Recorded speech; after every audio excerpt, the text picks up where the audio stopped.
Olá, meus queridos alunos! Estamos de volta com Direito Constitucional para o seu concurso aí do TJ, concurso de escrevente. Se você chegou até aqui, você está de parabéns. Estamos no 9º bloco. São 10 blocos, então só temos 2 blocos para concluir o direito constitucional que vem previsto no edital do seu concurso, tá bom?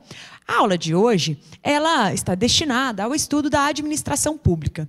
Veja, esses artigos que estão no edital em direito constitucional e que tratam da administração pública, das disposições gerais e dos servidores públicos, são dispositivos normalmente trabalhados na aula de direito administrativo, tá?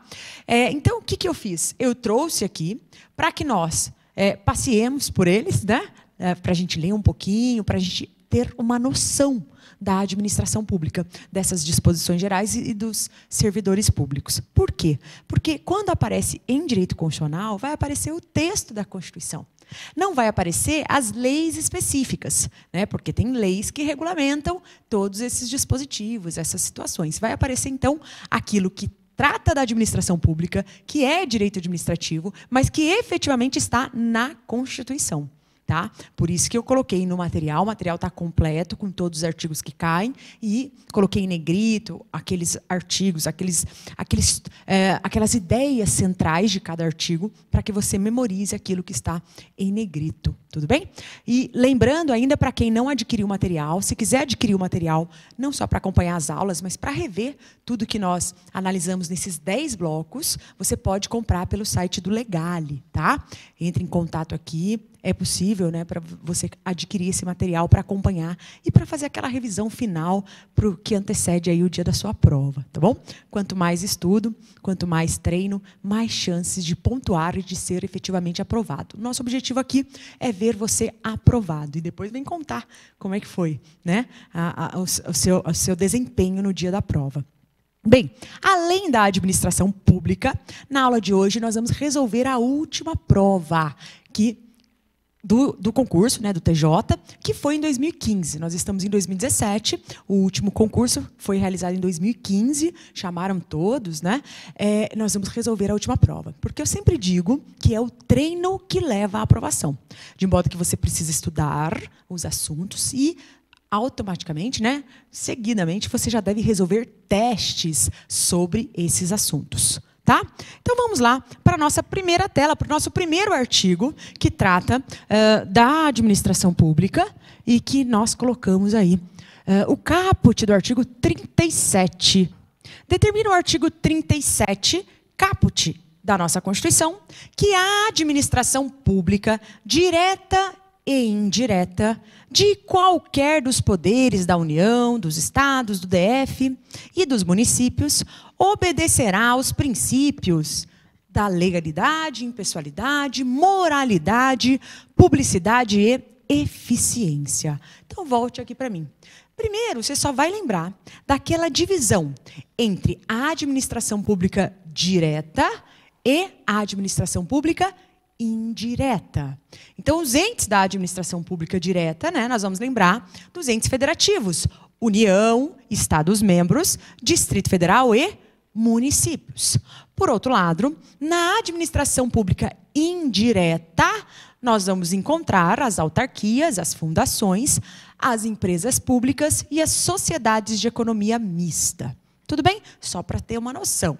Claro que os artigos vão falar especificamente delas, mas para você já começar a saber do que nós estamos conversando. Outra coisa que esse artigo ele traz de forma importante são os princípios que norteiam a administração pública, né? Veja, a gente tem até uma sigla, né, que a gente usa, que é o LIMP, que traz a inicial, né, de cada princípio. Legalidade, impessoalidade, moralidade, publicidade e eficiência. Só que tem um detalhe. Esses são os princípios que estão expressos no artigo, no caput do artigo 37. São princípios constitucionais. Agora, há 2 princípios que eles não estão expressos no artigo 37 da Constituição. Mas eles são princípios basilares. É a estrutura do direito administrativo em si e da própria administração pública. Vocês lembram desses dois princípios, chamados até por Celso Antônio Bandeira de Mello como pedra de toque do direito administrativo? Lembram desses dois princípios? Olha lá, o primeiro é a supremacia do interesse público. Aqui, gente, por isso que muitos alunos, estudantes de direito, às vezes entram com o direito administrativo e começam a se assustar, porque está sempre aprendendo as regras do direito privado, do direito civil. E aqui vem tudo diferente. Aqui não. Aqui é a supremacia do interesse público sobre o privado. Então, muitas vezes, aquele interesse individual vai ter que ceder em razão do bem comum, em razão do interesse público. Agora, cuidado, porque esse interesse público, nós sabemos que ele pode ser um interesse público primário ou um interesse público secundário. Qual que é a diferença, né, desse interesse público primário e secundário? Bem, o interesse público primário, que é esse que a gente busca por meio desse princípio, é o interesse da coletividade. É este interesse que detém supremacia sobre o privado. Porque existe o interesse da própria administração. Por exemplo, ficar recorrendo, procrastinar, né? Enfim, ela tem o interesse dela. É um interesse público? Sim, mas um interesse público secundário. O que detém supremacia é o interesse público primário, o interesse da coletividade. Bem, o segundo princípio, tão importante quanto a supremacia, é o princípio da indisponibilidade dos bens públicos. Princípio da indisponibilidade. Não pode dispor, não pode abrir mão do interesse público, dos bens públicos. Por quê? A indisponibilidade. Porque, veja, gente, esse princípio da indisponibilidade, nós vamos lembrar que o administrador, ele é mero gestor da coisa pública. Ele não é dono, ele não é proprietário da coisa pública. Ele está lá apenas exercendo aquela função em nome do povo, né? Ele é gestor da coisa pública. E por não ser proprietário, sabe aquela coisa que às vezes um amigo, quando você estava na infância, e a mãe falava assim, não empresta nada do seu amigo, ou se você emprestar algo, você tem que cuidar melhor do que se fosse seu, porque aquilo não é seu. E é exatamente isso. O administrador público, ele está gerindo algo que não é dele. Portanto, ele tem que ser o mais zeloso possível. Ele não pode vender, alienar, dispor, abrir mão do interesse público, dos bens públicos também. Tudo bem? Maravilha até aqui? Bom, fora isso, nós temos os princípios expressos no artigo 37, que é o princípio da legalidade, da impessoalidade, da moralidade, da publicidade e da eficiência, tá? Vamos começar pelo primeiro, pelo princípio da legalidade, tá? Outra coisa, deixa eu só dar para vocês alguns exemplos, né? Falei de interesse público primário e secundário, né? O secundário, por exemplo, o interesse da administração pública, né, de arrecadar, né? Não é o interesse público, mas secundário. Tudo bem? E não é esse que detém supremacia, tá? Outro exemplo aí de indisponibilidade, né, do interesse público, é que o gestor, né, como ele é mero gestor, ele tem, por exemplo, o dever de licitar. Sabe licitação, processo de licitação? Quando o poder público for adquirir algo, um serviço, um bem, ele não pode, ele precisa fazer isso por meio do chamado processo de licitação pública. Por que processo de licitação? Porque, veja, ao licitar, tem regras que devem ser observadas que fazem com que o administrador escolha a proposta mais vantajosa para o interesse público. Não vai comprar com qualquer um, não vai comprar com um amigo dele. Vai escolher a proposta mais vantajosa. Vai tratar os proponentes com isonomia, com igualdade de condições. Então, isso decorre, né, o dever de licitar, por exemplo, dessa indisponibilidade. Tá? Outros, né? Outros, porque agora a legalidade, esses outros princípios, eles andam junto com a supremacia e com a indisponibilidade. Veja que os dois primeiros formam um alicerce, a pedra de toque, para começar a história com a administração pública. E aí vem os princípios expressos no artigo 37. Tá? E o primeiro é o princípio da legalidade. Eu já comentei um pouquinho sobre o princípio da legalidade com vocês, né? Comentei lá quando eu tratei de direito constitucional, falando da legalidade lá. Aqui, gente, a legalidade significa o quê? Para o administrador público. Que o administrador público só pode fazer aquilo que a lei permitir ou determinar. Então, veja, a legalidade para o particular significa que ele pode fazer tudo, né? Pode fazer tudo que a lei não proíbe. Para a administração pública, só faz o que a lei permite ou determina, né? Então, por exemplo, um decreto ele não pode criar deveres ou direitos novos. Não. Por quê? Porque um decreto regulamentar, ele regulamenta a lei. Ele está adstrito ao que diz a lei. Tudo bem? Tá? Em regra, tá? Existe aí decretos autônomos, por exemplo, artigo 84, inciso 6º da Constituição. Mas não está lá no seu edital, então a gente não vai conversar sobre ele. Próximo princípio é o princípio, olha lá na tela, qual que é o seguinte? Ó, o princípio da impessoalidade. Em não agir com pessoalidade. Quais são, então, os imperativos que decorrem desse princípio da impessoalidade? Primeiro, tem que ter igualdade de tratamento às pessoas. Tá? Então, a primeira decorrência do princípio da impessoalidade é que tem que tratar todas as pessoas de forma igual. Tá? Mas não é só isso. Aliás, tratar os iguais de forma igual e os desiguais de forma desigual na medida de suas desigualdades. Mas há outras decorrências do princípio da impessoalidade. A segunda decorrência é a chamada neutralidade do agente público. O que é isso, neutralidade do agente público? Bom, ele não pode, ele tem que agir de forma neutra, de forma imparcial. Ele não pode se valer do trabalho para se autopromover, por exemplo, né? Os atos que são praticados por eles são imputados diretamente à administração pública. A administração pública é que vai responder. Depois, é claro, pode até existir um direito de regresso, mas, num primeiro momento, é a administração pública. Os atos são imputados à administração pública, de modo que o administrador tem que agir de forma neutra. Ok? Além disso, nós vamos lembrar, né, que o administrador público e a impessoalidade, ela impõe um respeito à finalidade dos atos administrativos. Então, cada ato administrativo tem uma finalidade específica. O administrador público tem que respeitar esta finalidade específica. Tá certo? Tranquilo? Ótimo. E agora, vamos falar um pouquinho do princípio da moralidade. Então, vamos lá, nós já falamos do legalidade, rapidamente, impessoalidade, moralidade. Impõe obediência à ética, à honestidade e à probidade. Então, um exemplo, né, de violação desse princípio da moralidade seria a contratação de parentes, né, para um cargo de comissão. E não pode, súmula vinculante número 13 aí do STF. Tá? Improbidade, ela é o que é isso, né? Que nós estamos falando de moralidade. Agora, a improbidade é a imoralidade administrativa qualificada.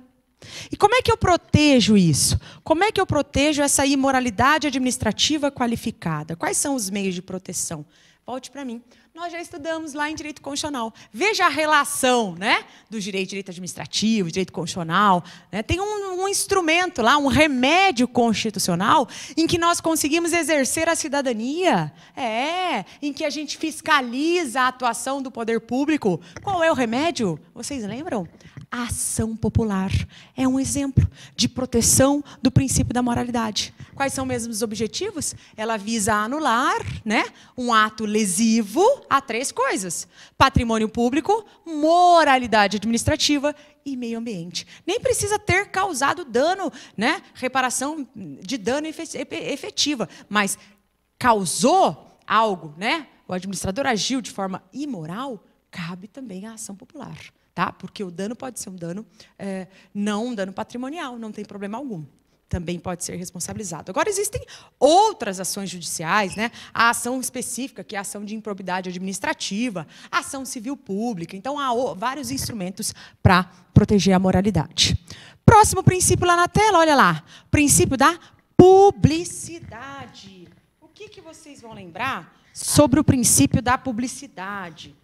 Ele, gente, ele impõe a divulgação dos atos oficiais para conhecimento público e início de efeitos externos. Então, os atos oficiais, eles precisam ser públicos, publicados, tá?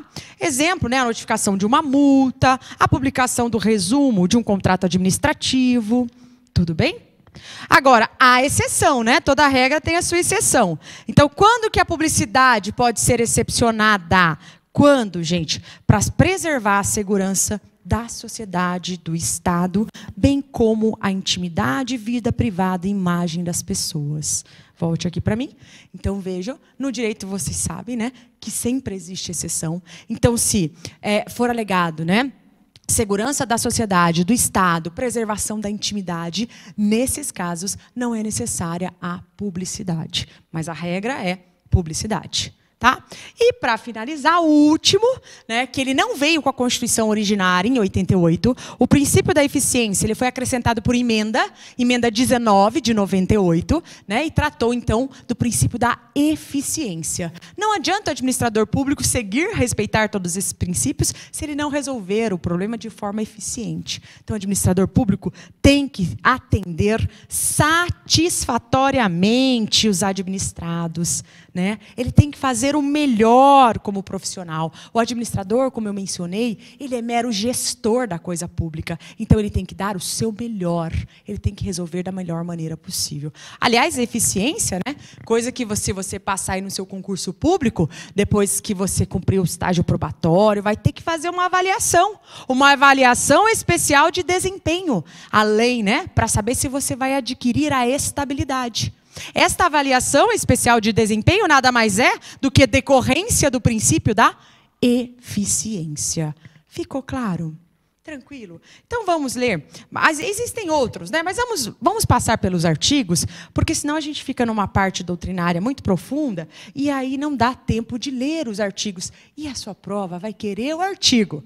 Vocês vão ver os testes no final da aula, os testes que caíram na prova de 2015. Elas pediram cópia do artigo. Então você precisa saber o conteúdo de cada artigo. Tá? Existem outros, né? Princípio da razoabilidade, enfim, há outros princípios, mas precisam conhecer primeiro os previstos na Constituição. Tá? Olha lá para a tela, próximo, inciso 1º do 37. Os cargos, empregos e funções públicas, tá? Eles são acessíveis aos brasileiros que preencham requisitos estabelecidos em lei, assim como aos estrangeiros na forma da lei. Então, volte para mim. Preenchidos os requisitos, cargo público não é algo que está restrito a brasileiro nato ou naturalizado. Não. É algo também acessível ao estrangeiro. Este inciso caiu na última prova. Se estrangeiro poderia aí, assumir um cargo público, prestar um concurso público, etc. Tem as regras. Observadas as regras, eles podem. Então, é brasileiro e estrangeiro. Veja que a leitura, muitas vezes, ela é autoexplicável aí, dá para entender bem o inciso, não é algo muito complexo, não. Volta lá para a tela mais um. Bem, que mais? A investidura em cargo ou emprego público depende de aprovação prévia por concurso público. Então, a regra é a aprovação em concurso público. Não só para o cargo, em que o servidor, né, vai ter o regime próprio, etc. Mas para o emprego tudo público também, que vai seguir o regime geral, né, de previdência. Aprovação prévia em concurso público de provas ou de provas e títulos de acordo com a natureza e a complexidade do cargo ou emprego, na forma prevista em lei, ressalvadas as nomeações para cargo em comissão, declarado aí em lei de livre nomeação e exoneração. Então, volte para mim. Em regra, a administração pública ela exige a sua contratação tem que se dar por meio de concurso público, tá bom? Isso é o que diz o inciso 2º, tá? Exceto os cargos para cargo em comissão, que são de livre nomeação, né, e livre exoneração, mas vocês sabem que esses cargos, eles vão ser específicos para aquelas funções, né, de direção, assessoramento, tudo bem? São outras funções específicas nos cargos em comissão. Chefia, direção e assessoramento, tá bom? Voltando aqui, olha lá. As funções de confiança, exercidas exclusivamente por servidores ocupantes de cargo efetivo e os cargos em comissão, a serem preenchidos por servidores de carreira, nos casos, condições e percentuais mínimos previstos em lei, destinam-se a atribuições, como eu acabei de comentar, somente essas atribuições: direção, chefia e assessoramento. Tudo bem? Fora isso, o inciso 6º garante ao servidor público civil o direito à livre nomeação, à livre associação sindical. O inciso 7º trata da greve do servidor público. Diz lá que o direito de greve será exercido nos termos e nos limites definidos em lei específica. Volte aqui para mim. Vamos lembrar rapidamente, né, que o direito de greve aí do servidor público, ele vem previsto numa norma de eficácia limitada, né? Greve de servidor público pode ser feito, sim, nos termos e limites definidos em lei específica. Precisa dessa lei específica. Se não há lei, há uma inconstitucionalidade por omissão. Nós até conversamos em direito constitucional, né? O servidor público pode fazer greve? Pode, nos termos e limites definidos em lei específica. Só que não existe a lei. E aí? Mandado de injunção ou ação direta de inconstitucionalidade por omissão, mas que não está prevista. O que está previsto no seu edital é o mandado de injunção, que é um remédio constitucional cabível exatamente para resolver esse problema de uma omissão inconstitucional. Então, veja, a ausência de norma regulamentadora que inviabiliza o exercício de greve do servidor público é passível de mandado de injunção. Aliás, já tem decisão antiga já do Supremo sobre isso.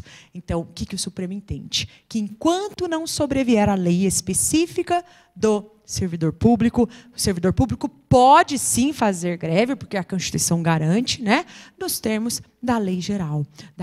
Ele vai usar analogicamente a lei. Claro que é preciso, é necessário, né, que seja feita a lei específica, já que serviço público é diferente, né? Tem princípio da continuidade, não pode parar tudo, tá? Então, ficamos com essas observações. Volta lá para a tela. Mais um pouquinho. Diz o inciso 8º do artigo 37 que a lei reservará percentual dos cargos e empregos públicos. Para quem? Portadores de deficiência. Então, é por isso que tem, volte para mim, que você vai ver no seu concurso, muitas vezes, né, as vagas destinadas aos portadores de deficiência. Por quê? Porque a Constituição obriga que essas pessoas, né, que já têm aí uma dificuldade, né, que elas tenham as vagas específicas, que ela não está concorrendo em grau de igualdade com quem não tem essa deficiência. Então, eles têm as vagas destinadas específicas, tem um percentual, tá bom? Volta lá para a tela. Diz o inciso 9º do artigo 37 que a lei estabelecerá os casos de contratação por tempo determinado para atender a necessidade temporária de excepcional interesse público. Então, para ter essa contratação por prazo determinado, tem que ser algo que atenda a necessidade temporária de excepcional interesse público. Por quê? Por que isso? Volte para mim. Porque a regra na administração pública é que a contratação se dê por meio de concurso público. Tudo bem? Ótimo. Vamos lá, mais um pouquinho? Voltem lá para a tela. A remuneração dos servidores públicos e o subsídio de que trata o parágrafo 4º do artigo 39, que ainda vamos olhar, somente poderão ser fixados ou alterados por lei específica, observada a iniciativa privativa em cada caso, assegurada a revisão geral anual, sempre na mesma data e sem distinção de índices. Agora tem umas regrinhas específicas. Esse inciso 11 do artigo 37, ele fala do teto, né, remuneratório, né, que é o subsídio mensal dos ministros do Supremo. Aí nós temos também subtetos, ó, os vencimentos dos cargos de poder legislativo e do judiciário não poderão ser superiores aos pagos pelo executivo. Além disso, o inciso 13 veda a vinculação ou equiparação de quaisquer espécies remuneratórias para efeito de remuneração do pessoal do serviço público. Já o inciso 14, ele fala de acréscimos, né, que não são computados nem acumulados para fim de concessão de acréscimos. O que é ulterior? Volte para mim. Ulterior seriam acréscimos posteriores, tá bom? Vai entendendo. Volta aqui, eu quero falar um pouquinho sobre o inciso 16 desse artigo 37 da nossa Constituição. O que é que ele proíbe? Ele proíbe a chamada regra da acumulação remunerada de cargos públicos. Então, volte para mim. Então, em regra, o administrador público, o servidor, enfim, ele não pode acumular cargos, né, remunerados. Esta é a regra. Agora, excepcionalmente, a Constituição autoriza, tá? Excepcionalmente, que algumas pessoas cumulem os cargos. Mas, para isso, o primeiro requisito, a primeira coisa que tem que acontecer é existir compatibilidade de horário. Se os horários forem incompatíveis, ainda que eles se enquadrem na opção prevista no inciso que eu vou mencionar, desse mesmo artigo, tá?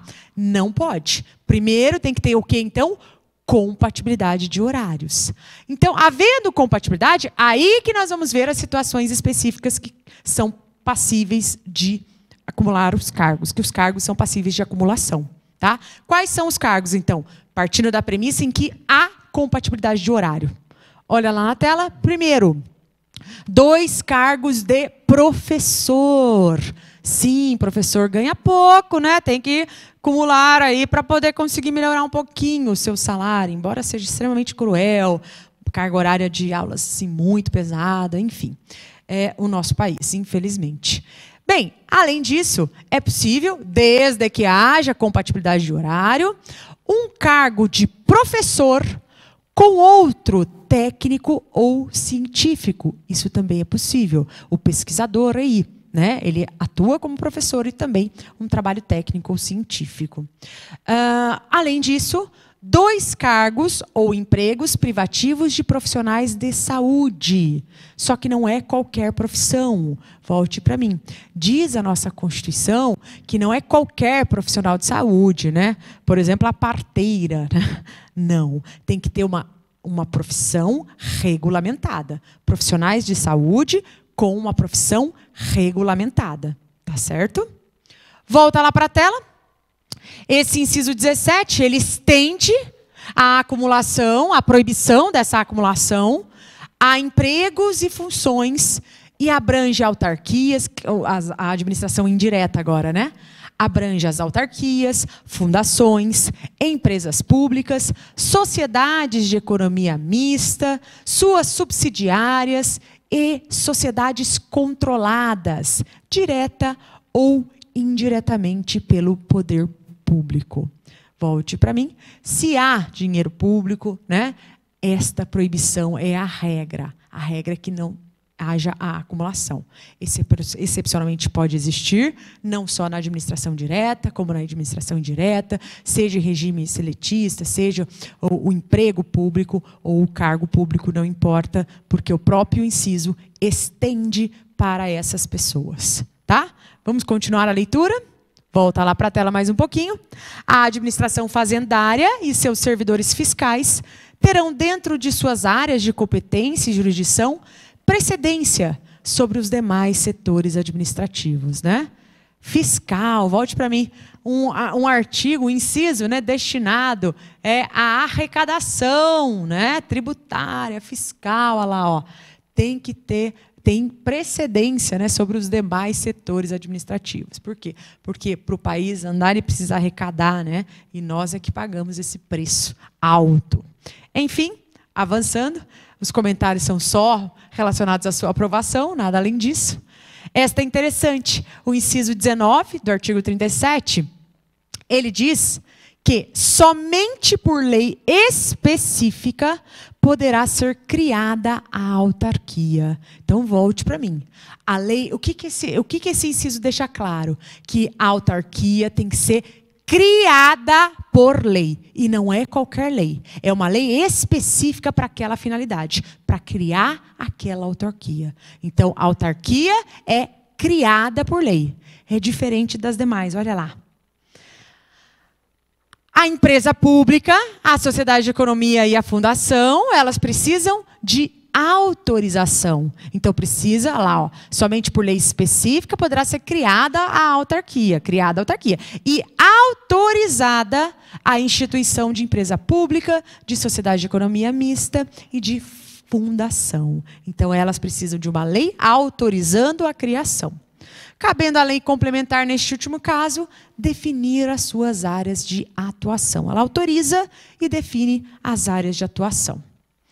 O inciso 20 depende de autorização legislativa, em cada caso, a criação de subsidiárias das entidades mencionadas. Então, criação de subsidiária também precisa de autorização legislativa. Você sabe que, ó, volte para mim, tudo isso que eu estou mencionando, dessa autorização legislativa, da criação da administração, decorre de qual princípio? Do princípio da legalidade, que o administrador público só faz aquilo que a lei determina, aquilo que a lei permite. De modo que a Constituição, em diversos artigos, ela vai exigir previsão legal, porque esta é a base do direito administrativo, seguir o princípio da legalidade. E é um princípio que impõe só aquilo que a lei determina, autoriza, né? Só, diferente da legalidade para nós, que é bem mais leve. Nós fazemos tudo que a lei não proíbe, tá? Voltando lá para a tela, para avançar mais um pouquinho. Ressalvados os casos especificados na legislação, as obras, os serviços, compras e alienações serão contratados mediante processo de licitação pública. Então, volte para mim. O que eu falei no começo? Eu falei que quando a administração pública vai adquirir algo, quando a administração pública vai contratar, ela precisa de licitação pública, porque ela está mexendo com coisa pública. Indisponibilidade, né? Decorrência do princípio da indisponibilidade do interesse público. O administrador é mero gestor da coisa pública. Então, ao contratar obras, equipamentos, qualquer coisa que seja, em regra, o procedimento correto é o procedimento licitatório. Tem que ter licitação, tá? Mas há exceção. Volta lá para a tela. Por que há exceção? Ó, ressalvados os casos especificados na legislação. Então, a própria Constituição admite que a legislação excepcione. Bem, como é que essa licitação pública deve ser feita? Olha lá, ó, que assegure igualdade de condições a todos os concorrentes. Igualdade de condições. Com cláusulas que estabeleçam obrigações de pagamento, mantidas as condições efetivas da proposta nos termos da lei, o qual somente permitirá as exigências de qualificação técnica e econômica indispensáveis à garantia do cumprimento das obrigações. Por que a Constituição diz somente permitirá as exigências de qualificação técnica e econômica indispensáveis à garantia do cumprimento das obrigações? Por quê? Volte para mim. Porque exigência em relação à qualidade técnica e econômica poderia fazer com que o administrador pré-selecionasse pessoas. Porque, às vezes, tem uma pessoa renomada, etc., tem só determinada empresa que atinge aquela exigência de qualificação técnica e econômica. De modo que, naquela hipótese, se o procedimento licitatório se baseasse nisso, ele já seria um procedimento licitatório ilegal, porque ele estaria selecionando uma pessoa. E nós temos que dar igualdade de tratamento. Vocês entenderam?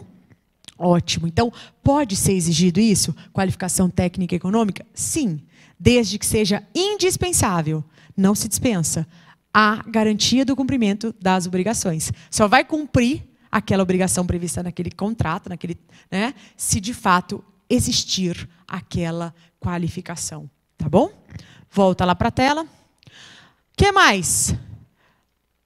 Próximo, os administradores, as administrações tributárias da União, dos estados, do DF, dos municípios, atividades essenciais ao funcionamento do Estado, exercida por servidores de carreiras específicas, terão recursos prioritários, de novo, né, tributação, arrecadação, para a realização de suas atividades, e atuarão de forma integrada, inclusive com compartilhamento de cadastros e informações fiscais.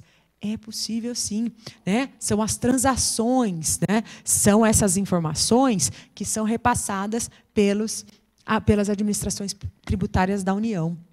Nós vimos também o seguinte, você sabe que o fisco hoje, né, diz a Constituição que a quebra de alguns sigilos dependem de autorização judicial, né?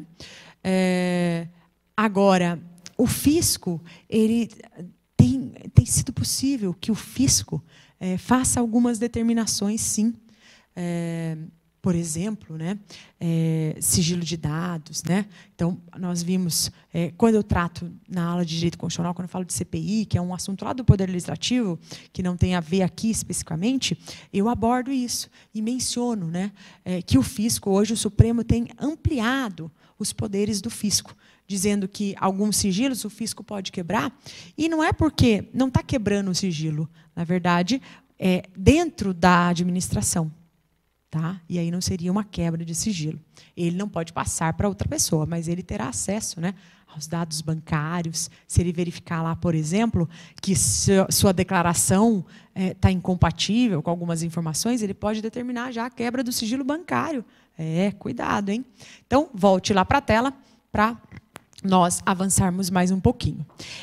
Agora a gente começa com os parágrafos do artigo 37. Tudo isso diz respeito às disposições gerais da administração pública prevista no artigo 37.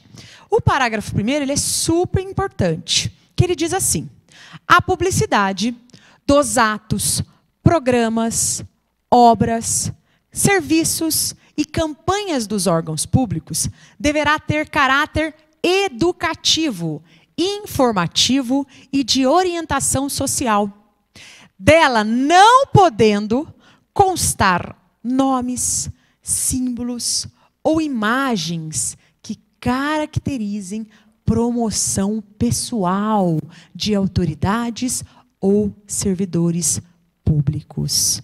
Cuidado, preste atenção. Existem alguns políticos, né, que utilizam nas suas campanhas alguns símbolos. Né?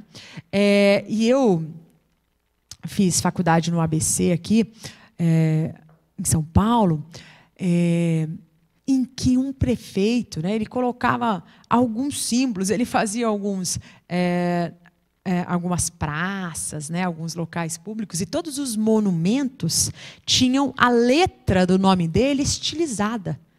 Então, quem não conhecia, quem não sabia, muitas vezes não definia exatamente, mas por trás daquele obelisco, daquela estrutura, daquele banco, da praça, etc., tinha a letra do nome dele estilizada. Veja, isso fere frontalmente o artigo 37, parágrafo 1º. Porque ele impõe, né, que a publicidade dos atos, programas, obras, campanhas tenham apenas caráter educativo, informativo e que não podem contar né, a publicidade e as obras, né, não só a publicidade em si, mas a própria obra pública, né, não pode constar, né, nomes, símbolos, né, porque tem político que tem muitos, né, a campanha política aqui em São Paulo tem um coração, tem não sei o quê, né, uma estrela, enfim. São símbolos das campanhas políticas. Não podem caracterizar, constar, porque caracterizam promoção pessoal com dinheiro público. Tá? Volta lá para a tela. A não observância dos incisos 2º e 3º, você volta lá, né? Que está lá no começo do nosso material, implicará a nulidade do ato e a punição da autoridade responsável. Tá? Quais são os primeiros? Vamos voltar rapidinho? Inciso 2º e 3º, olha lá. Né? Volta aqui para a gente... inciso 2º. A investidura em cargo público ou emprego público depende do quê? Prévia aprovação em concurso público. E o inciso 3º, o prazo de validade, acho que eu pulei ele aqui, hein? O inciso 3º, super importante. O prazo de validade do concurso público será de até 2 anos, prorrogável uma única vez, por igual período. Tem que falar disso aqui. Nossa, ainda bem que eu voltei. Tenho que falar disso. Prazo de concurso público, gente. Eu posso fazer 6 meses mais 1 ano? Não posso. Eu posso fazer 1 ano mais 1 ano, prazo de validade, prorrogável por mais 1 ano? Posso, porque a Constituição diz, primeiro, que é até 2 anos. Então, pode ser qualquer prazo, até 2 anos. E pode existir uma única prorrogação.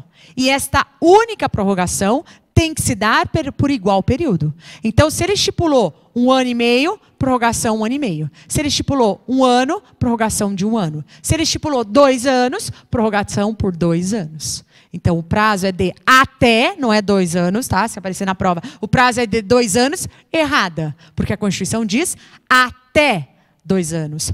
Prorrogável por igual período. Então, 2 mais 2. Tá certo? 1 mais 1. 1,5 mais 1,5. Ótimo. Volta para a tela. Durante o prazo improrrogável, previsto no edital de convocação, aquele aprovado em concurso público de provas ou de provas e títulos será convocado com prioridade sobre os novos concursados. Claro, tem que seguir a ordem, né? Para assumir cargo ou emprego na carreira.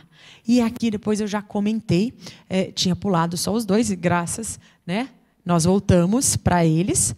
Por que nós falamos dele? Porque estávamos falando aqui, parágrafo 2º do artigo 37.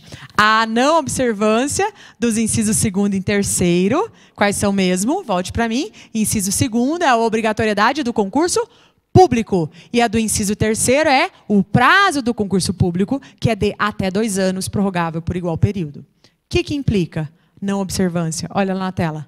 A não observância implica nulidade do ato. Nulidade do ato e a punição da autoridade responsável nos termos da lei. Avançando, o parágrafo 3º, ele diz que a lei determinará as formas de participação do usuário na administração pública direta e indireta. E o que ela vai regulamentar? Então, as reclamações relativas à prestação dos serviços públicos em geral, asseguradas a manutenção de serviços de atendimento ao usuário e a avaliação periódica, né, externa e interna, da qualidade dos serviços. Volte para mim. O que esse princípio tem a ver? Esse princípio, ele decorre, aliás, o que este artigo, né, este inciso 1º do parágrafo 3º do artigo que nós estamos tratando, no artigo 37, né, parágrafo 3º, inciso 1º do artigo 37, que nós acabamos de ler. O que ele protege? O que ele está corroborando qual princípio? Por que eu gastei um tempinho a mais para explicar dos princípios? Porque, vejam, os princípios, eles... Quem sabe bem a parte de teoria geral, de princípio, essa pessoa consegue acertar outras questões. Por quê? Porque se os princípios norteiam toda a atividade administrativa, aliás, o que é, né, atividade administrativa? O que é? Qual é o conceito aí de atividade administrativa, né, de exercício? Nós temos aí um conceito, o professor Wander Garcia, que dá esse conceito simples, né? Atividade de executar, concreta, direta e imediatamente a lei. Isso é atividade administrativa, né? Executar, concreta, direta e imediatamente a lei. Como que o poder público faz isso? Fiscalização de trânsito, fiscalização de obras, gestão de serviços públicos, transporte, lixo, tá? Fiscalização sanitária, tudo bem?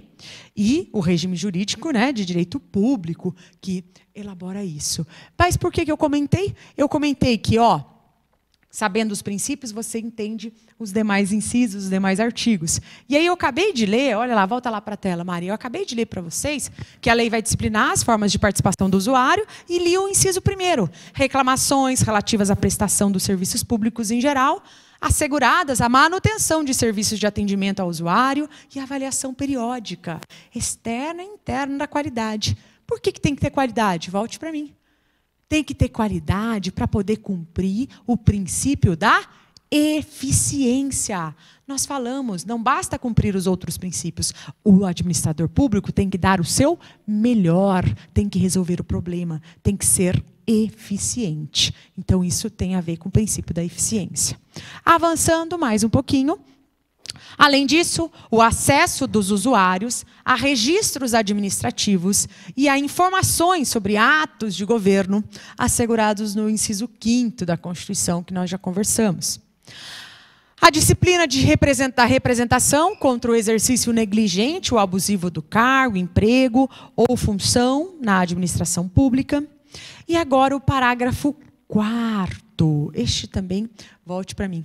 Esse artigo 36, parágrafo 4º também é super importante. Ele tem a ver com a improbidade administrativa. A lei de improbidade administrativa, ela é baseada aí ela decorre, né, desse parágrafo 4º. Olha lá, vamos ver. Aqui ele define primeiro.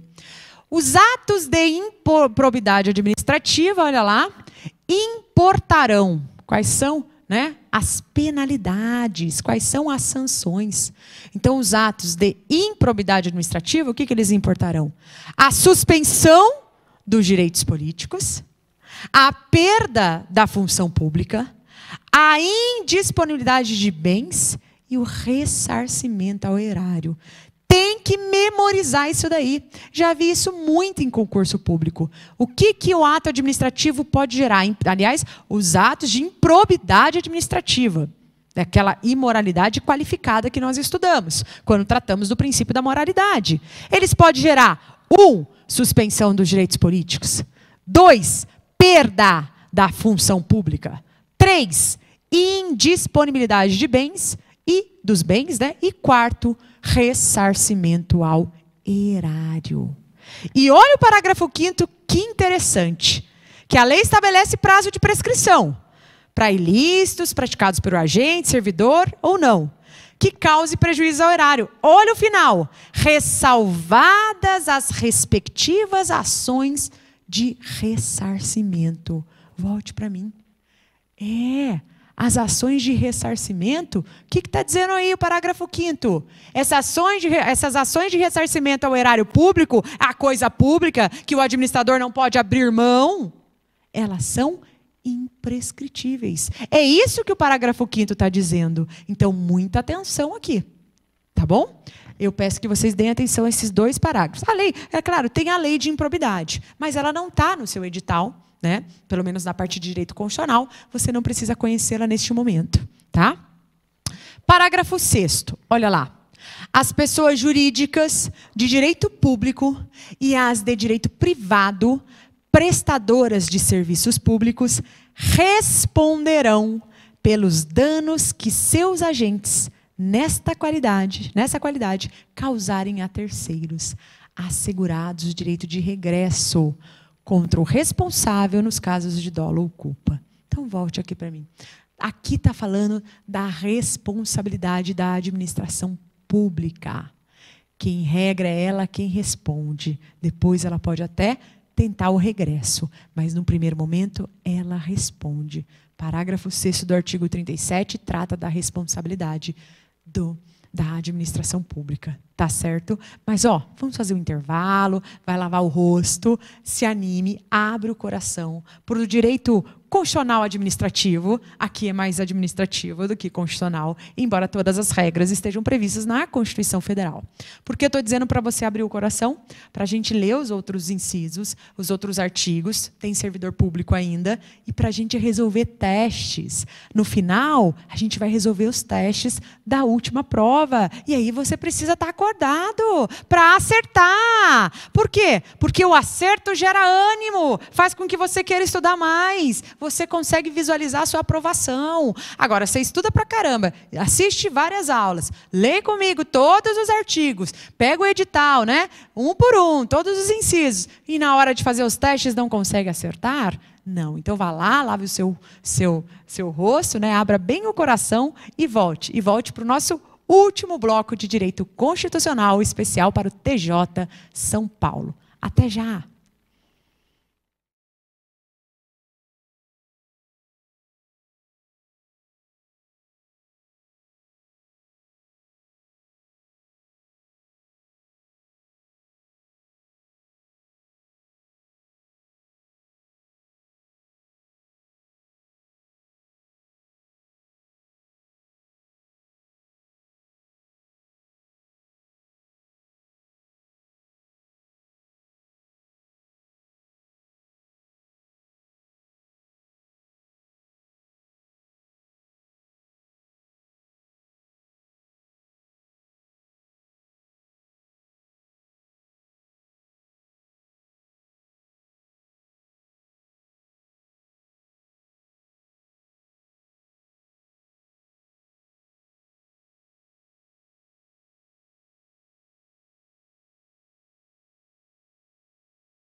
Olá, guerreiros! Último bloco, 10º bloco de Direito Constitucional, curso completo para o concurso do TJ.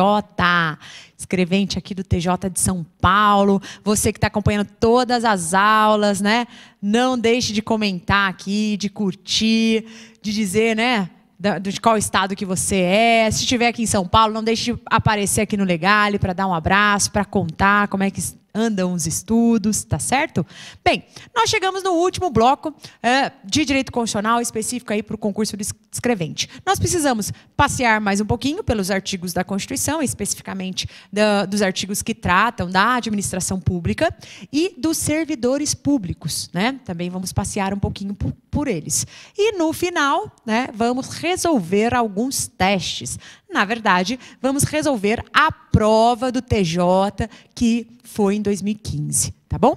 Bem, naquela ideia, né, de colocar no material aqui todos os artigos para que facilite a memorização, deixar em negrito aquilo que realmente é interessante do artigo, que vale memorizar, já que você sozinho acaba nunca lendo, né? Então aqui a gente vai lendo juntos, né? A gente vai comentando e aí fica mais fácil de fixar, já que vai cair texto da Constituição.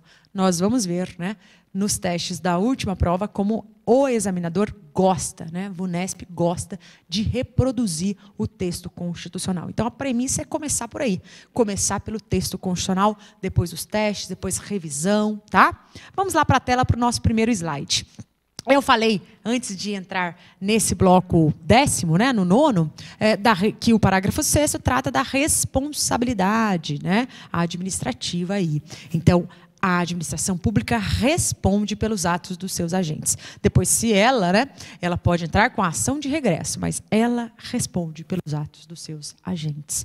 Por isso a importância, né, de os princípios serem respeitados.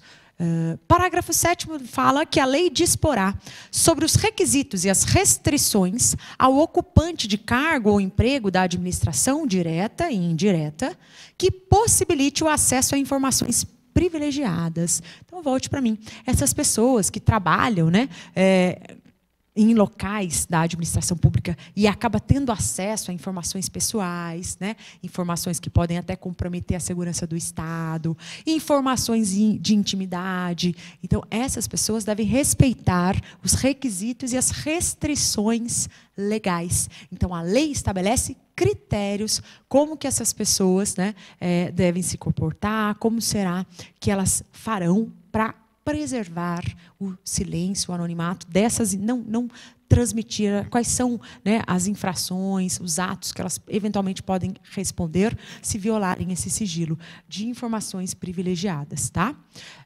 Que mais? Olha lá.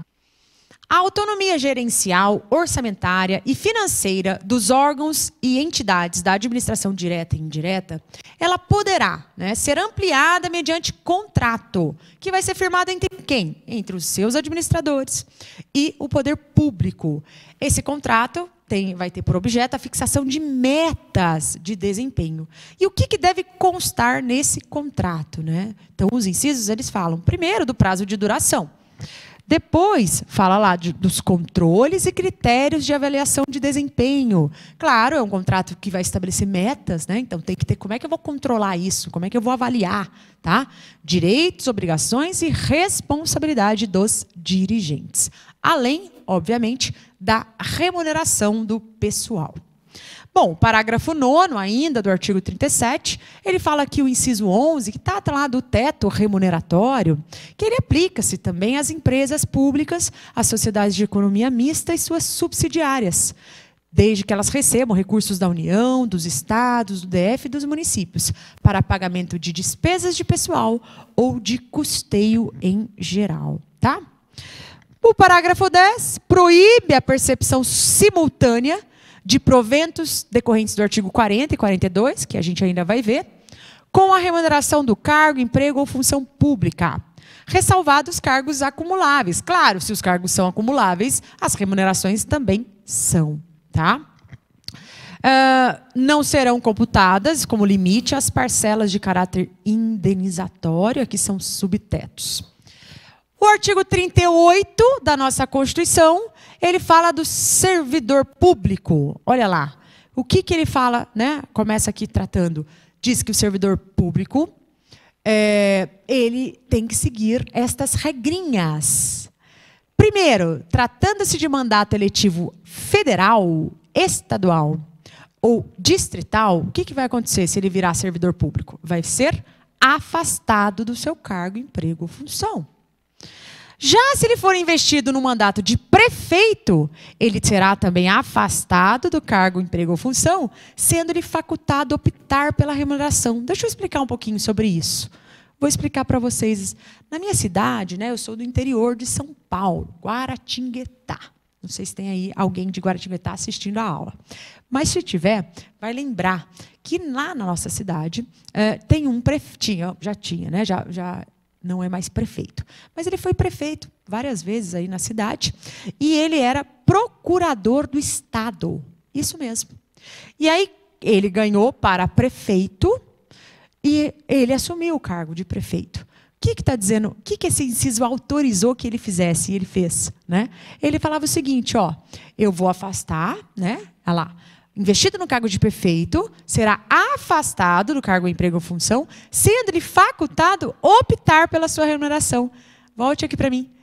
Embora ele estivesse atuando como prefeito e não como procurador do Estado, como salário de procurador do Estado naquela época era mais alto que o salário de prefeito, ele optou pela remuneração. Interessante, né? Então, ele cumpre o mandato de prefeito, fica afastado do cargo, mas continua recebendo como? Pelo salário de procurador. Ele opta pela remuneração que é mais vantajosa para ele. Entenderam? Tá certo? O que mais que você vai lembrar? Vamos lá, mais um próximo inciso, lá na tela, ó. Investido agora no mandato de vereador, o vereador também pode acumular, olha lá. Havendo compatibilidade de horários, ele perceberá as vantagens de seu cargo, emprego ou função, sem prejuízo da remuneração do cargo eletivo. Então, volte para mim. Se existir compatibilidade de horário, o vereador pode continuar no cargo dele e atuar como vereador. E aí ele vai, obviamente, né, receber sem prejuízo da remuneração do cargo eletivo. E aí eu tenho mais um exemplo lá de Guaratinguetá. Tem um vereador, não, né? Tinha, né? Já não tem mais, mas enfim. Eu lembro que eu era adolescente ainda e tinha um carteiro da cidade. E nós, adolescentes, gostávamos de receber as cartas, revistas, às vezes tinha assinatura, não era uma coisa assim. Era comum você até esperar para receber. E tinha um carteiro lá famoso, muito famoso, todo mundo gostava dele, simpático, com um sorriso enorme, né? E ele foi eleito vereador de Guaratinguetá com o maior número de votos e etc. E ele pôde, né?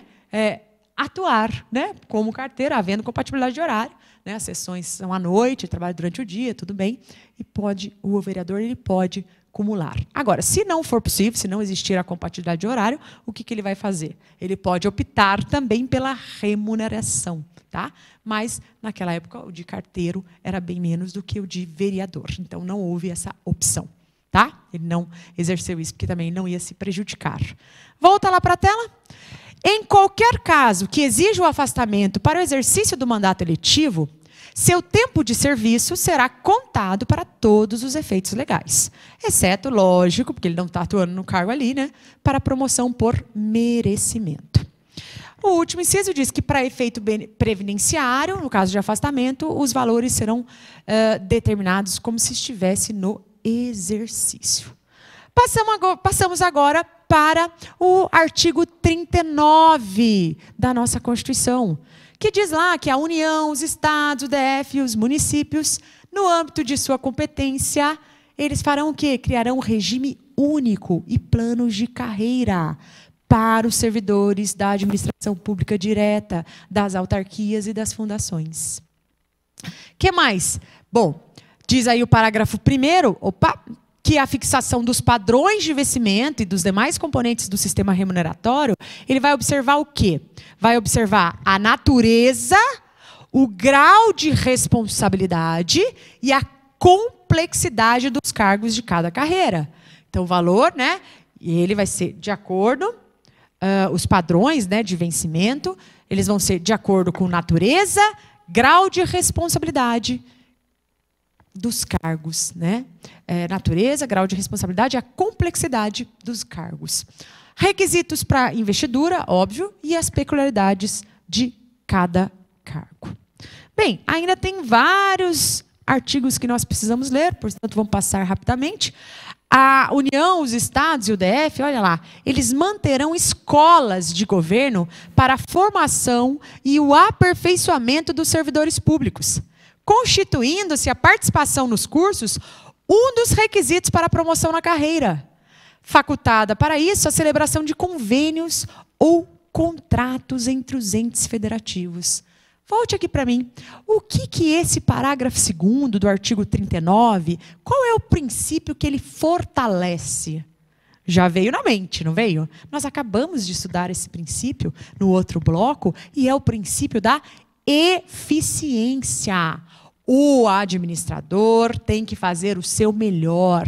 E, para ser promovido, é obrigatória a participação em cursos, né?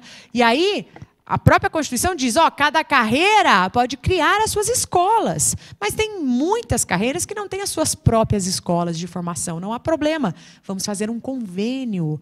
O estudo nunca é perdido, né? Você precisa se capacitar, melhorar para ter um serviço, para prestar um serviço público eficiente. Tá? Então, esse parágrafo ele vem para corroborar o princípio da eficiência. Tá? Lá na tela, aplica-se aos servidores ocupantes do cargo público o disposto no artigo 7º e nesses incisos mencionados, podendo a lei estabelecer requisitos diferenciados de admissão quando a natureza do cargo exigir. Volte para mim. Tem que olhar o artigo 7º, cada inciso, para relembrar. Nós já tivemos a aula dos direitos dos trabalhadores. Tá? O servidor público ele tem peculiaridade. É que nem o doméstico. Lembra? Nós falamos do doméstico, que também tem alguns incisos que se aplicam aos domésticos. Aqui também tem alguns direitos previstos lá no artigo 7º, vários que são aplicáveis aos servidores públicos, outros não. Então, você precisa conhecer. Talvez até fazer uma listinha, sabe? Escrever lá, servidor público, tais direitos. Só copiar. É só pegar o artigo e os incisos e colocar ao lado o que ele significa para você saber o quadro do doméstico, o quadro do servidor público e dos comuns. Tudo bem? Ótimo. Voltando aqui. O que mais que você vai lembrar? Parágrafo 6º, agora desse artigo 39, ele fala que os poderes executivo, legislativo e judiciário publicarão anualmente os valores do subsídio e da remuneração dos cargos e empregos públicos.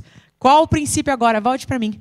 Veja que aquela informação de quem sabe princípio bem consegue responder, muitas vezes, por exclusão, a algumas questões do concurso público. Lembra que aquela informação é válida? Por quê? Porque aqui, gente, está falando de qual princípio? Princípio da publicidade. Então, veja, se aparece esse inciso, a reprodução desse parágrafo, ainda que você não tenha lido muitas vezes, não tenha aprofundado o estudo, dá para lembrar, se você conhece o princípio da publicidade, que isso é algo pertinente, que isso está de acordo com a administração pública. Portanto, é algo que está certo, é uma assertiva correta. Tá? Olha lá na tela. Então, os poderes executivo, legislativo e judiciário publicarão anualmente os valores do subsídio e da remuneração dos cargos e empregos públicos. O parágrafo 5º, eu ainda não li, diz que lei da União, dos estados ou do DF, dos municípios, então dos entes federativos em geral, poderá estabelecer relação entre a maior e a menor remuneração dos servidores públicos. Claro que respeitado o artigo 37. Tá? Tem alguns parágrafos também que eu peço para vocês lerem com calma todos. E a gente vai passar aqui para o artigo 40 da Constituição, que diz o seguinte: aos servidores titulares de cargos efetivos da União, dos estados, do DF, dos municípios, incluídas suas autarquias e fundações, é assegurado regime de previdência de caráter contributivo e solidário, mediante contribuição do respectivo ente público, dos servidores ativos e inativos e dos pensionistas, observados critérios que preservem o equilíbrio financeiro e atuarial e o disposto neste artigo. Então, veja que agora tem as regras específicas. Lá, parágrafo 1º diz o seguinte, que os servidores abrangidos pelo regime de previdência deste artigo, eles serão aposentados de que maneira? Ah lá, invalidez permanente vai seguir o disposto nesse inciso 1º. Vai ser proporcional ao tempo de contribuição. Exceção, ah lá, toda regra no direito tem a sua exceção. E prova gosta de exceção. Quando que não vai ser proporcional ao tempo de contribuição? Vai ser o valor integral. Decorrente de acidente em serviço, moléstia profissional ou doença grave, contagiosa ou incurável. O inciso 2º, o inciso 2º fala da aposentadoria compulsória. E aí, ó, tem alteraçãozinha em 2015, né? Com proventos proporcionais ao tempo de contribuição, aos 70 anos de idade ou aos 75, na forma da lei complementar. Cuidado, essa alteração ela veio da emenda 88 de 2015. Pode chegar até os 75 hoje, tá? Voluntariamente, desde que cumprido o tempo mínimo de 10 anos de efetivo exercício no serviço público e 5 no cargo. Então, 10 no serviço público e 5 no cargo, tá?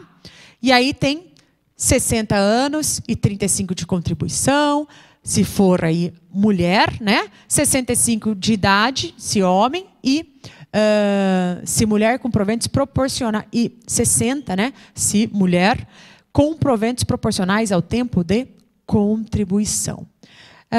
Tem mais alguns artigos que eu peço que você leia todos, tá? Eu estou passando para conseguir resolver os testes, e este já é o último bloco. O que determina o parágrafo 4º do artigo 40? Que é vedada a adoção de requisitos e critérios diferenciados para a concessão de aposentadoria aos abrangidos pelo regime de que trata esse artigo. Ressalvados os casos previstos em lei, tá? Então, aí, quais são aí, ó? Quais são, né, algumas ressalvas, né? Portador de deficiência, que exerce atividade de risco, cujas atividades sejam exercidas sob condições que prejudiquem a saúde ou a integridade física. E aí, olha lá, um exemplo, professor, ó, o professor, ele tem o tempo reduzido em 5 anos, desde que esse professor comprove exclusivamente tempo de efetivo exercício das funções de magistério na educação infantil, ensino fundamental e médio. Volte para mim. A própria Constituição, ela diz, né, que o trabalho do professor não é qualquer um, né? Eu aqui que estou conversando com vocês, adultos, não, né? Está dizendo lá no ensino fundamental e médio, tá bom? Educação infantil, ensino fundamental e médio. Que o trabalho é um trabalho extremamente desgastante, né? E aí, se ele exerceu exclusivamente, 5 anos a menos para se aposentar, tá? Além disso, olha lá, determina que a lei, ressalvadas as aposentadorias decorrentes dos cargos acumuláveis, é vedada a percepção de mais de uma aposentadoria. Volte para mim. Se a Constituição fala da acumulação, tudo bem, há acumulação também na aposentadoria. Agora, se não há acumulação, é proibida, né? É proibido o percebimento de 2 aposentadorias, tá? Avançando, mais alguns, é assegurado o reajustamento dos benefícios, óbvio, né, para preservar-lhe em caráter permanente o valor real. O tempo de contribuição será contado, né, para a aposentadoria e o tempo de serviço correspondente para efeito de disponibilidade. O parágrafo 10 diz que a lei não poderá estabelecer qualquer forma de contagem de tempo de contribuição fictício, imaginário, né? Claro que não, tá? E parágrafo 13, estou ressaltando os mais importantes. O servidor ocupante exclusivamente de cargo em comissão, que é aquele, né, de livre nomeação e exoneração, bem como de outro cargo temporário ou de emprego público, aplica-se qual regime? Regime geral de previdência. Volte para mim. Não é aquele sujeito que tem a função e aí ele não, ele é concursado e aí trabalha lá com o desembargador, tem uma função de confiança. Não, aqui nós estamos falando cargo exclusivo, cargo em comissão. Então, ele não prestou concurso público. Tá? Este não. Ele vai o quê? Regime do INSS, regime geral de previdência. Não vai ter o regime próprio. Tá bom? É isso que está escrito aqui. Bom, volte aqui. Todos os valores de remuneração considerados para o cálculo do meu benefício serão devidamente atualizados, tá? Fica vedada a existência de mais de um regime próprio de previdência social para os servidores titulares de cargos efetivos e de mais de uma unidade gestora do respectivo regime em cada ente estatal. Volte para mim. Eu passei por alguns, né? Porque a gente tem um tempo aqui restrito e eu quero resolver ainda as questões. Mas aqueles que são mais importantes eu estou comentando. E agora, o importante é o artigo 41, que trata da estabilidade do servidor público. Você que vai passar no seu concurso, você fala, não posso mais ser mandado embora. A partir de quando? Quando é que você adquire a estabilidade? Qual é o seu período, né, de estágio probatório para, de fato, você ser considerado um servidor estável? E aí você vai olhar o artigo 41, que fala dele, tá? Olha lá, 41, caput do 41. São estáveis após 3 anos de efetivo exercício os servidores nomeados para cargo de provimento efetivo em virtude de concurso público. Então volte aqui para mim. Uma coisa é a vitaliciedade, outra coisa é a estabilidade.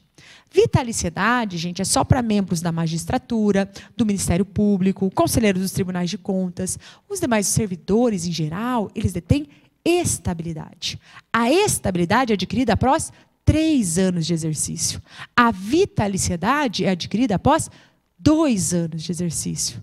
Lá, o juiz, o membro do Ministério Público, né, só perdem o cargo, e os conselheiros dos tribunais de contas, só perdem um cargo em razão de sentença transitada em julgado. Aqui não. Aqui pode ser até por processo administrativo.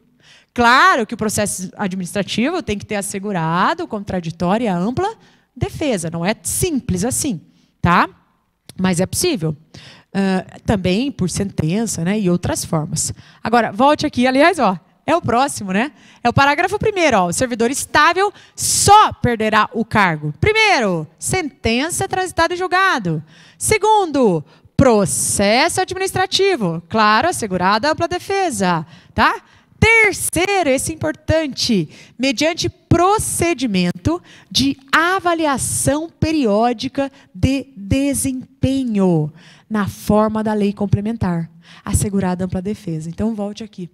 De novo, mais um artigo, um inciso, que corrobora a aplicação do princípio da eficiência. Servidor público vai ter que fazer uma avaliação periódica de desempenho, porque se ele não tiver cumprido a função, ele pode sim perder o cargo, sabiam? É claro que se o administrador público, que tem esse poder de realizar a avaliação periódica de desempenho, né, não fizer esta avaliação, aí é como se ele já tivesse adquirido, não tem problema algum. Tá? Porque se o próprio administrador não fez, não é culpa do servidor.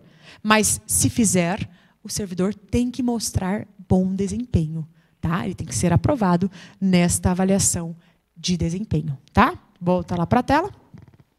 Invalidada por sentença judicial a demissão do servidor estável, será ele reintegrado.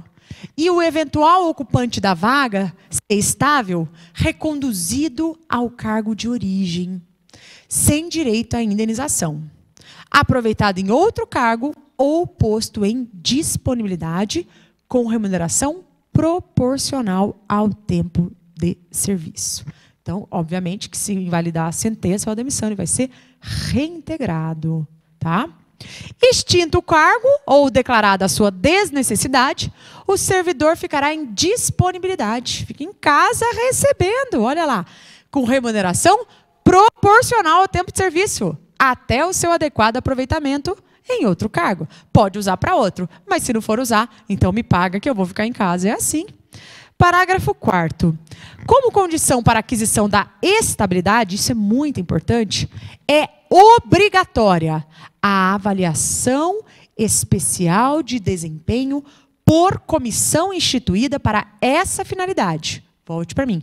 O que é isso?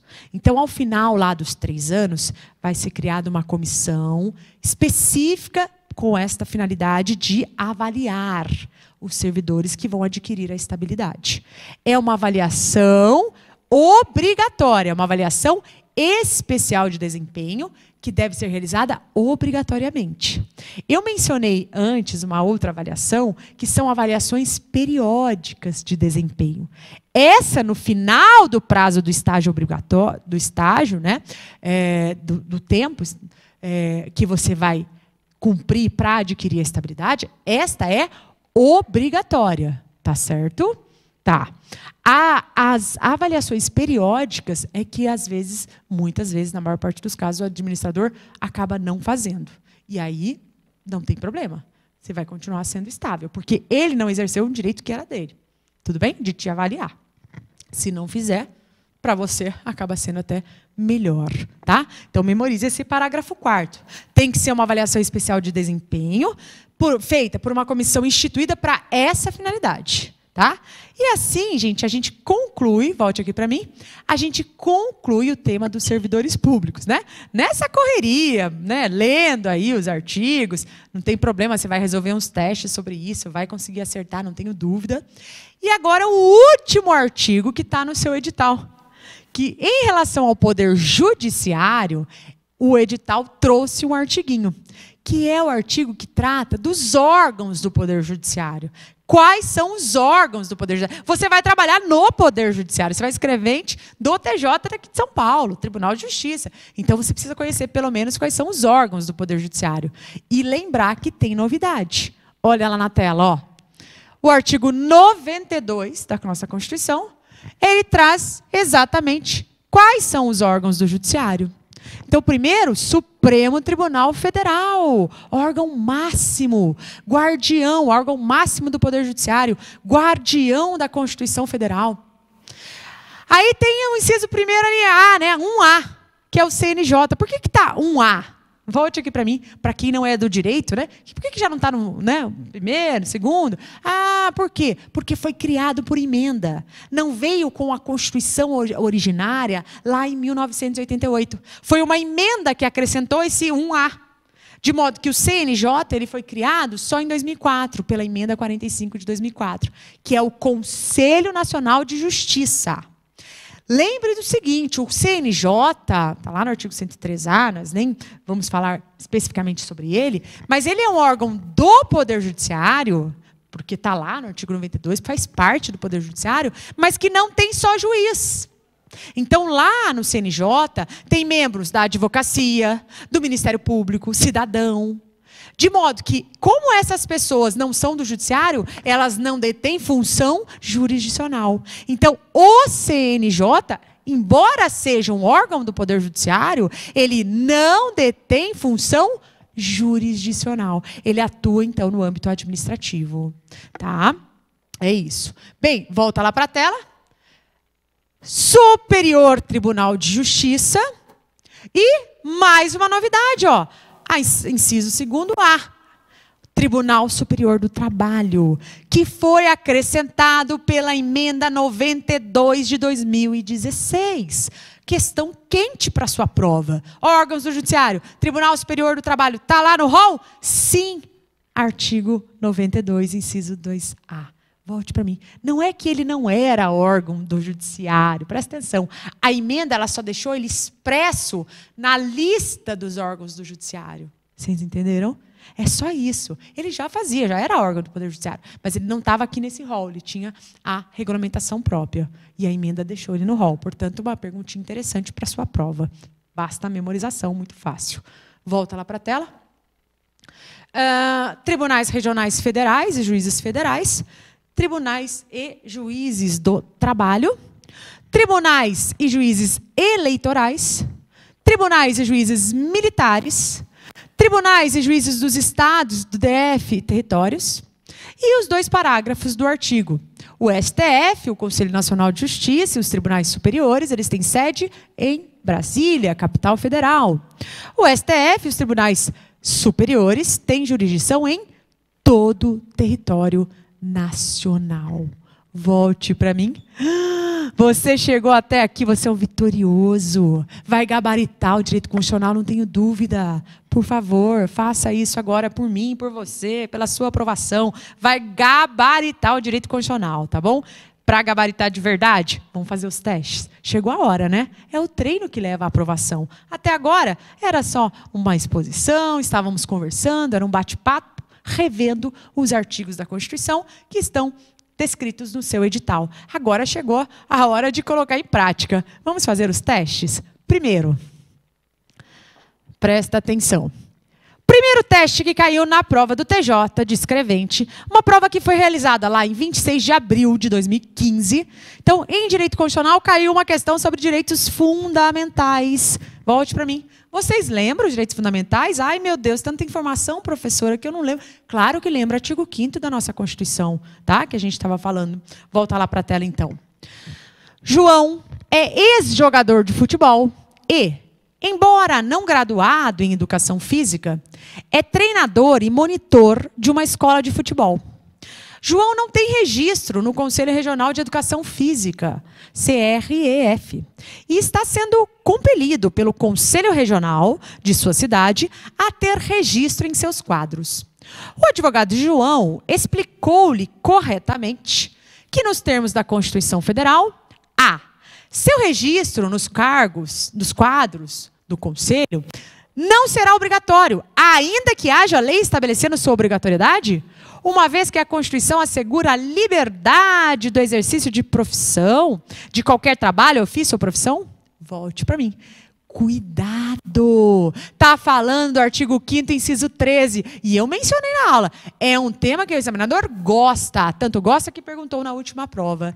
Perguntou se o artigo 5º, inciso 13, é uma norma de eficácia contida, limitada, né? Ou plena.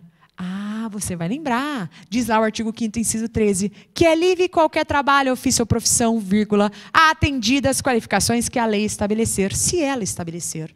De modo que, se não tiver a lei regulamentadora, o exercício da atividade profissional se manifesta de forma livre. Mas se a lei estabelecer requisitos, os requisitos devem ser cumpridos. E aqui ele está dizendo, ainda que haja lei? Não, errada. Alternativa, errada. Volta lá para a tela. B. O Conselho pode obrigar a ter o registro, independentemente de qualquer disposição legal, já que possui poder de polícia? Volte, acabei de falar. Ele só pode por meio de lei. Se tiver uma lei exigindo o registro, aí ele pode. Fora isso, não. Volta para a tela. C. Não poderá exercer a profissão de treinador e monitor de futebol, caso não haja lei que regulamente a profissão, sendo nesta hipótese descabida a exigência de registro nos quadros do Conselho. Volte para mim. Se a regra é a liberdade, se não tiver lei, ele não pode exercer a atividade profissional? Errado. Se a regra é a liberdade, não havendo lei, ele pode exercer, sim, a atividade. Agora, se a lei exigir o registro, aí ele só vai exercer a atividade se tiver o registro. Exame da OAB. O sujeito formou-se em direito, é bacharel, não pode exercer a advocacia. Tem que primeiro ser aprovado no exame de ordem, tirar a sua carteira, pagar a anuidade. Tá? Atividade de jornalismo, sequer precisa de diploma universitário. Diz o Supremo que é manifestação de pensamento e que, portanto, pode ser exercido. A atividade de jornalismo pode ser exercida, ainda que não haja lei. Tudo bem? Volta para a tela e sem faculdade ainda. Letra D. Seu registro nos quadros será obrigatório caso haja lei. Perfeita! Que imponha essa obrigatoriedade.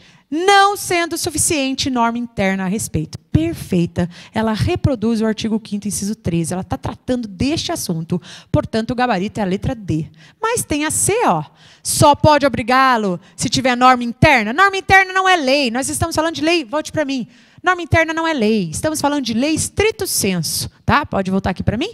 Norma interna não é lei. Estamos falando de lei estrito sensu, lei feita pelo Congresso Nacional. Então, não. Tá? O gabarito correto é a letra D. Só que eu coloquei no material. Então, se você quiser adquirir o material, ele vem com o fundamento das questões. Tá? Todas as questões estão fundamentadas. Só que entrar aqui no site do Legale, R$19,90, você leva o material completo com todos os artigos que caem em direito constitucional para a sua prova do TJ. Tá? Com um preço acessível.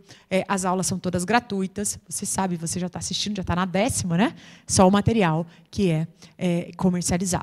Volta lá para a tela. Ó. Qual é o fundamento, então?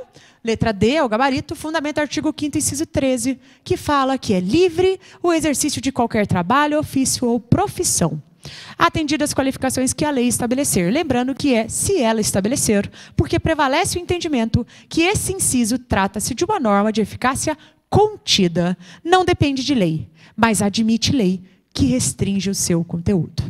Bom, a próxima questão diz respeito aos direitos sociais. Olha lá. É correto afirmar que a Constituição Federal inseriu a propriedade entre os direitos sociais? Volte para mim. Cuidado. Volte aqui comigo. Cuidado. Cuidado com o quê? Direito à propriedade é direito individual. É também direito fundamental, mas direito individual, não direito social. A propriedade, lá no âmbito dos direitos sociais, ela aparece com outra roupagem. É direito à moradia. Tá bom? Se aparecesse direito à moradia, você ia responder sim, direito social. Direito à propriedade é direito individual. Cuidado com essa pegadinha. Lá na tela, errada A. B. Garantiu aos trabalhadores o seguro-desemprego em caso de desemprego voluntário ou involuntário? Ah, estava indo bem. Volte para mim. Estava indo bem a alternativa. Mas não é desemprego voluntário ou involuntário. É só no caso de desemprego involuntário, tá? O seguro. Letra C, olha lá. Conferiu direitos sociais diferenciados aos trabalhadores urbanos e rurais, tendo em vista as particularidades do exercício de cada um? Não, não há direito, não é diferenciado, tá? Eles são tratados de forma igualitária. Letra D. Possibilitou o trabalho noturno, perigoso ou insalubre apenas a maiores de 16 anos? Proibindo-se aos maiores de 14 e menores de 16 que trabalham na condição de aprendiz? Certo ou errada? Ó, tem que conhecer. Está errada, né, gente? É 14 na condição de aprendiz e esses trabalhos perigosos só a partir dos 18. Letra E. Inseriu entre os direitos dos trabalhadores a irredutibilidade do salário, salvo contudo, o disposto em convenção ou acordo coletivo de trabalho. Correto, olha lá, gabarito é a letra E. Fundamento, artigo 7º, inciso 6º, irredutibilidade de trabalho, salvo disposto em convenção ou acordo coletivo. Volte para mim. Veja que, embora o nosso edital, né, só de administração pública, a gente viu vários artigos, né? Direitos e garantias, ficamos várias aulas estudando, todos os incisos do artigo 5º, as suas, né, todas as suas regras doutrinárias também. Falamos de muita coisa. Mas caiu uma, né, de direitos individuais, uma de direitos sociais, uma de nacionalidade. Vamos ver? Por isso que tem que conhecer tudo, né? Porque ele mescla, ele pergunta um pouquinho de cada. Nacionalidade, também tema abordado em aula. Ricardo, cuja mãe é brasileira e cujo pai é chileno, nasceu no México, durante uma viagem de sua mãe a esse país, a serviço do Brasil. Ah, matou, hein? Pai, Ricardo, a mãe é brasileira. O pai é chileno, não tem problema. Basta um. Filho de pai ou mãe brasileira. Ah, e estava a serviço do Brasil. Não precisa de nada. É brasileiro nato. Resposta na alternativa A. Mas vamos ver as outras, né? Poderá naturalizar-se brasileiro caso venha a residir no Brasil por pelo menos um ano? Volte para mim. Não precisa nada disso. Não precisa, aqui comigo, não precisa, agora aqui comigo, aqui Mari, não precisa nada disso. Ela está me avisando aqui que faltam 10 minutos deste último bloco para a gente concluir.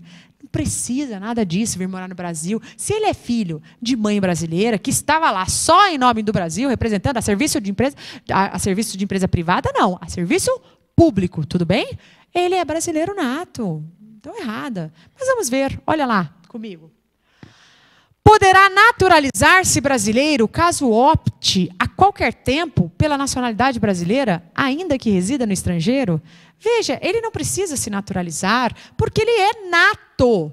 É nato, tá? E essa regra não existe também. Existe se ele vier morar no Brasil, né, se for filho de pai ou mãe brasileira que não estava a serviço no Brasil, aí ele pode vir morar no Brasil, optar, sim, depois de atingir a maioridade, em qualquer tempo. É uma outra regra, que eles misturaram para vocês errarem. Mas aluno aqui do Legale não vai errar. D. Será considerado nato desde que sua mãe retorne ao Brasil imediatamente após o término do serviço. Não há essa necessidade. Não poderá naturalizar-se, porque o pai é chileno. Volte para mim. A Constituição exige que apenas um seja pai ou mãe. Ela não fala pai e mãe, ela fala pai ou mãe. De modo que isso também está errado. Olha lá na tela o fundamento. Fundamento, artigo 12, inciso 1º, a linha B, de professora Bruna. Na dúvida, marca na B. Brincadeira. São brasileiros natos, os nascidos no estrangeiro, de pai brasileiro ou mãe brasileira, desde que qualquer deles esteja a serviço da República Federativa do Brasil. Volte aqui para mim. E aí, tem ainda uma questão sobre administração pública. Vejam por que vocês precisam conhecer todo o edital. Todos os artigos que tratam o edital, porque ele vai pegar um de cada. Ele não é bobo, e aí obriga você, porque se caísse só direitos fundamentais, direitos individuais, você estudar só o artigo que não, cai um de cada. Né? Lá na tela agora, administração pública. A administração pública, direta e indireta, deve observar o seguinte comando constitucional. A. Os acréscimos pecuniários percebido por servidor público, serão computados e acumulados para fim de concessão de acréscimos ulteriores? Eu até parei e falei posteriores? Sim ou não? Não, né? Olha lá, coloquei o fundamento. Artigo 37, inciso 14. Os acréscimos pecuniários percebidos por servidor não serão computados nem acumulados. Ótimo. Letra B, que já leu, né? É vedado aos estrangeiros o acesso aos cargos, empregos e funções públicas? Vimos agora que não é vedado. Olha lá, ó, 37, inciso 1º. Os cargos, empregos e funções públicas são acessíveis aos brasileiros, assim como aos estrangeiros. Portanto, errada. Letra C. E não vou mostrar o fundamento. Já mostrei das duas primeiras, né? Os vencimentos dos cargos do Poder Legislativo e do Poder Judiciário não poderão ser superiores aos pagos pelo Executivo. Interessante. Olha lá. Vamos deixar ela assim como uma boa ideia? Letra D. Os cargos em comissão devem ser preenchidos exclusivamente por servidores ocupantes de cargo efetivo? Volte para mim. Será que é cargo em comissão qualquer? Não, né?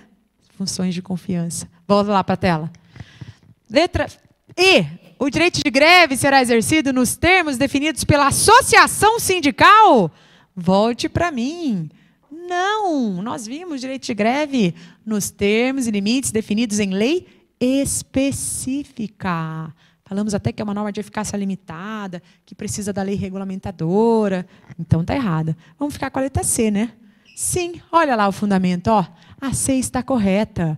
O 37, inciso 12, determina exatamente o descrito na letra C, que os vencimentos dos cargos do Legislativo e do Judiciário não poderão ser superiores aos pagos pelo Executivo. A D está errada, apenas as funções de confiança é que devem ser preenchidas por servidores ocupantes de cargo efetivo. É só você ler aí o artigo 37, inciso 5 da nossa Constituição. E a E também está incorreta, que diz que a greve será exercida nos termos e limites definidos em lei específica. Nossa, volte aqui para mim, chegou até aqui? Ótimo, que maravilha! Nessa aula nós vimos muito, né? Muita coisa. Bem, eu quero desejar para vocês uma excelente prova. Eu quero pedir encarecidamente que vocês acreditem em vocês. Não dá para ir para a prova já achando que não vai passar, porque essa energia toda que você leva para a sua prova é muito importante para a sua aprovação. Então, acredite em vocês. Você estudou, você está preparado. Se realmente, né, chegou a sua vez, não vai ter erro, vai acertar, vai gabaritar o constitucional. E se não passar nesta, não desista. Faça a próxima, faça o próximo concurso. Você não pode desistir de você mesmo. Tá certo? E conte com o meu apoio sempre. Deixa um comentário aqui, um grande abraço, sucesso. E até a próxima, até o próximo concurso, até a próxima aula, até algum momento aqui mesmo no Legale, tá bom? Sucesso para você. É tudo que eu desejo. Até. Tchau, tchau.